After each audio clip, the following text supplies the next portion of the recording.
Ser podcast. En La Ventana acontece, que no es poco, un relato personal de la historia, con Nieves con Costrina, Cadena Ser.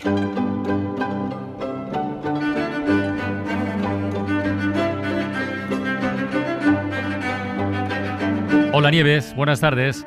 Buenas tardes, Carlos. Ya estamos en marcha otra semana más.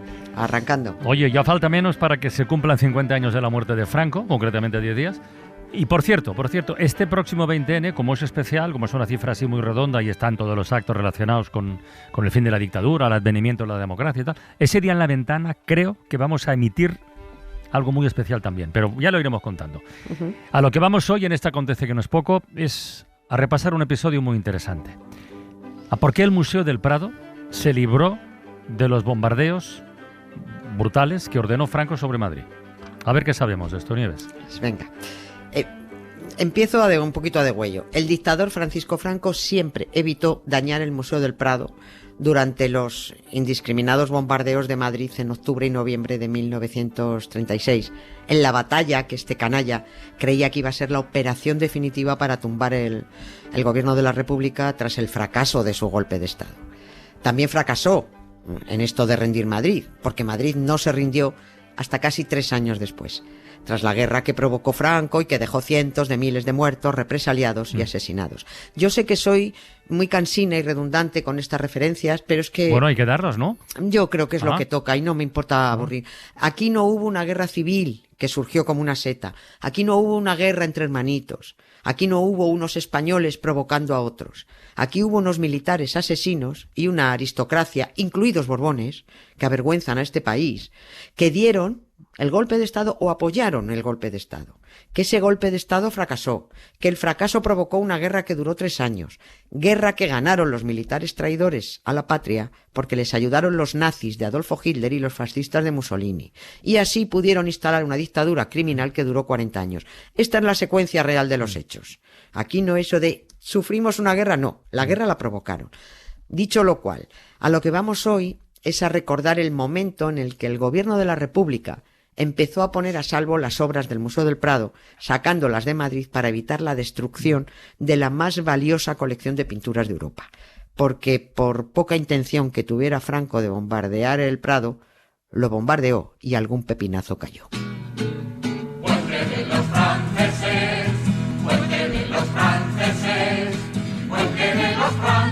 Mamita mía, nadie te pasa, nadie te pasa. Porque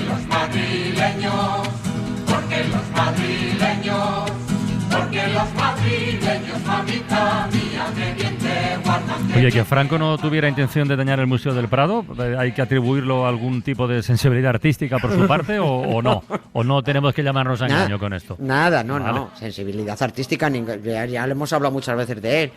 Hace poco también con lo del cine. No tenía sensibilidad ni por la literatura, ni por el cine, ni por el arte. Este fue censor y destructor. Franco solo era un mostrenco supersticioso. Él prefería tener consigo la mano putrefacta de Teresa de Jesús que admirar un Velázquez. Pero ojo, el Prado era el Prado.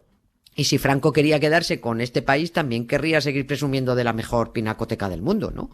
Esto, un poquito para eso sí, hasta eso sí alcanzaba. Esto es como cuando dicen del psicópata de Hitler, hombre, pues le gustaban los perros, pues era vegetariano, pues como si en eso aliviara en algo su psicopatía. Pues cuando Franco ordenó desde Salamanca el bombardeo masivo de Madrid en octubre y noviembre de 1936, también dijo que se delimitara la zona de los bombardeos para que no cayera nada en el Prado. Que madrileños y madrileñas se cargaran los que quisieran, que tiraran a matar, salvo en el barrio de Salamanca, que estaban los suyos, los cayetanos, y en el Prado. Los aviones de Mussolini y de Hitler atendieron esas órdenes, lo intentaron, se emplearon en matar agentes de los barrios del sur, del oeste, de Vallecas, de Entrevías, de la zona norte. Los cayetanos veían pasar aviones, pero solo, salvo algún pepinacillo que les cayó, ellos solo veían las columnas de humo más allá de Atocha y más allá del Paseo del Prado. Pero al final, dada la escasa precisión de los aviones de entonces, varias bombas incendiarias cayeron en el Prado. El barrio de los Cayetanos, al ser una zona más amplia, era más fácil de delimitar, pero con el Prado era más difícil evitar que cayeran bombas. Los franceses, puente de los franceses, puente de los franceses, mamita mía, nadie te pasa nada. Estaba pensando que el bombardeo de Madrid es otro asunto del que hemos oído hablar más bien poco. O se han ocupado de que no oyéramos hablar de él, pero pero poquito. Lo segundo, más bien, yo creo que más bien lo segundo. Ese bombardeo de Madrid es uno de los muchos borrados de memoria que se han hecho, que en este caso afecta a una ciudad que resistió aquella salvajada de bombardeos sobre la población civil. Los nazis y los fascistas italianos, en apoyo de los franquistas, no estaban bombardeando unas instalaciones militares, no estaban atacando a un ejército, estaban bombardeando y matando a civiles. Estaban destruyendo tiendas, comercios, mercados, edificios públicos, ministerios, monumentos, el Teatro Real. Lo destrozaron. O sea, el 84% de las viviendas bombardeadas eran civiles. No. Todo el mundo ha oído hablar de los famosos bombardeos, por ejemplo, de los nazis sobre Londres. Todo el mundo, ¿no? Todo el mundo ha visto fotos. Y todo el mundo se ha espeluznado con aquella destrucción. No. Pero puede que esos mismos espeluznados desconozcan que el primer bombardeo moderno sobre una gran ciudad fue el que ordenó Franco sobre Madrid en octubre y noviembre del 36. Antes que todos los demás en Europa. Y que continuaron esos bombardeos sin parar hasta febrero del 39. El terror en la ciudad fue indescriptible. Es que hay que imaginar lo que era ver aparecer en formación al amanecer los Junkers alemanes dejando caer bombas hasta de 250 kilos sobre la población. Me voy a permitir, sin pedirte permiso, voy a meter una morcilla personal, porque es que esto lo tengo muy presente por lo que contaba mi madre. Y ni siquiera ella, que durante estos bombardeos todavía no había cumplido los 7 años, conseguía encontrar las palabras para explicarme el pánico que sentía, las carreras al refugio, al metro, los muertos en las calles, animales también reventados, los mulos, en fin, pánico. Es un pánico que nunca la abandonó. Cuando mi madre veía los telediarios con los bombardeos durante la guerra de Bosnia o sobre Gaza, cuando empezaron en 2023, ella siempre preguntaba, ¿pero por qué todo el mundo se ha olvidado de que eso mismo ocurrió aquí? Que también aquí los franquistas mataron niños y nos mataron de hambre. Bueno, ella también es verdad que para ser más exactos, ella decía los de Rajoy. Los de Rajoy nos hicieron esto, los de Rajoy. A Feijóo ni siquiera lo consideró nunca, en eso la lista. Pero bueno, tenía muy calados a los del PP en general. Cuando canta el gallo negro, es que ya se acaba el día. Cuando canta el gallo negro, es que ya se acaba el día. Si cantara el gallo rojo, otro gallo cantaría. Si cantara el gallo rojo, otro gallo cantaría. No es para autocitarnos ni mucho menos, pero simplemente recordar, para quien no lo sepa, que esos terribles bombardeos los sufrió también esta casa, cuando era Unión Radio, ¿no? Y además en el mismo lugar desde el que estamos hablando ahora, desde la Gran Vía. Sí, no veas. Aquí cayeron bombas en fin. No veas dónde estamos, lo que caía aquí. Sí. Impresionante. Lo más machacado fue precisamente esta zona de Gran Vía, entre Callao y Fuencarral. Hablo así porque como es una zona muy conocida, no por hacer madrileñismo, sino porque yo creo que la mayor parte de la gente lo conoce. Porque es que había que tumbar las antenas de Unión Radio para silenciar las emisiones, porque era una firme defensora de la República. ¡Qué tiempos tan locos! Y el edificio y había que tumbar el edificio de Telefónica, que está al lado, para cortar las comunicaciones. Telefónica recibió 120 cañonazos desde un cerro de la Casa de Campo, desde el Cerro Garavitas. Nos estamos entreteniendo deliberadamente en los preliminares del asunto del Museo del Prado, antes de contar cómo se salvaron las obras de arte, porque creo que esto del bombardeo de Madrid merece su espacio, sobre todo porque estamos en un mes para hacer memoria de muchas cosas. Sí. Lo primero que hago con esto es recomendar con muchas ganas un libro maravilloso, meticuloso, de los que te hacen decir, madre mía lo que fue esto. El libro se titula Madrid bombardeado, cartografía de la destrucción, 1936-1939. Este libro lo publicaron hace muy poquitos años 2 investigadores, son Enrique Bordes y Luis de Sobrón, que no son historiadores, son arquitectos y profesores de la Politécnica de Madrid. Y estos 2 investigadores han hurgado en todos los archivos imaginables, han estudiado una por una imágenes de los 113 fotoperiodistas que recogieron aquella destrucción de la ciudad para poder dibujar ese mapa de Madrid bombardeado. Hay un callejero en el libro que viene ahí, que cuando lo despliegas es impresionante de ver.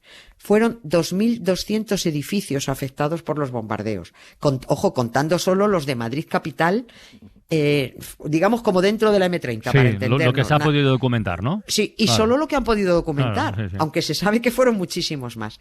Aquellos inmisericordes bombardeos de octubre y noviembre sobre Madrid pretendían a la desesperada tomar el país y tapar el fracaso del golpe de Estado. Pero Madrid resistió. La pregunta es ¿cómo? ¿Cómo resistió Madrid? Porque hay que recordar que la población civil no tenía cómo defenderse y por lo que era entonces parte del ejército español había traicionado al gobierno. Sí. O sea, sigue siendo, no sé si una incógnita, pero sigue siendo complicado entender cómo resistió Madrid. Sí, hicieron una serie de cosas.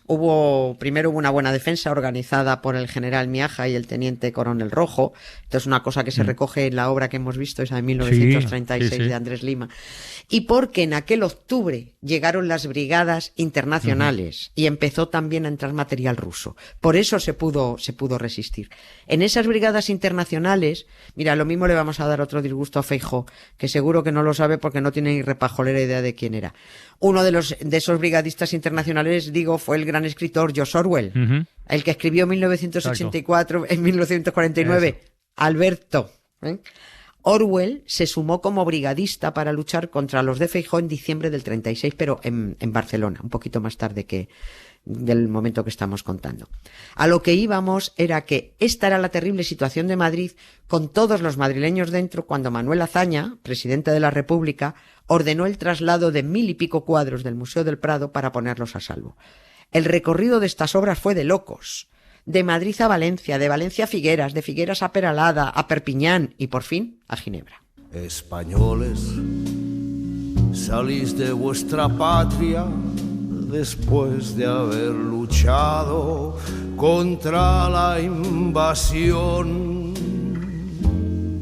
caminando por tierras extranjeras, mirando hacia la estrella de la liberación. Me temo que eso se va a quedar para contarlo mañana con más detalle, ¿que sí? Sí. Bueno, es que hoy solo se trataba de contar la previa del partido para poner un contexto contra la desmemoria. Porque es que, claro, sería muy fácil contar cómo se trasladaron las obras del Museo del Prado, pero sin contar por qué tuvieron que trasladarse.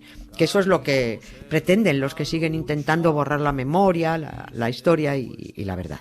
Por eso han conseguido que muchos hijos y nietos de las víctimas de los franquistas pues voten por pura ignorancia a un franquista para el Ayuntamiento de Madrid o a una falangista para la Comunidad de Madrid, que son dos personajes que solo son malas personas, son infames. Por eso Ayuso impide que los maestros hablen en los colegios de los asesinatos de sus admirados falangistas.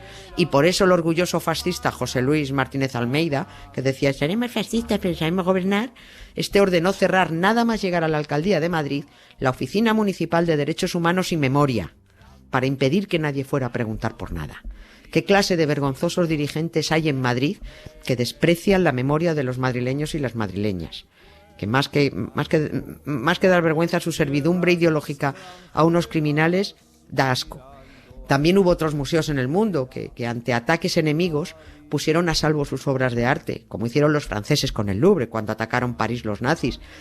Pero la gran diferencia es que los franceses estaban defendiendo su patrimonio artístico de un ataque enemigo extranjero, y en España hubo que defender el patrimonio artístico de los farsantes patriotas españoles.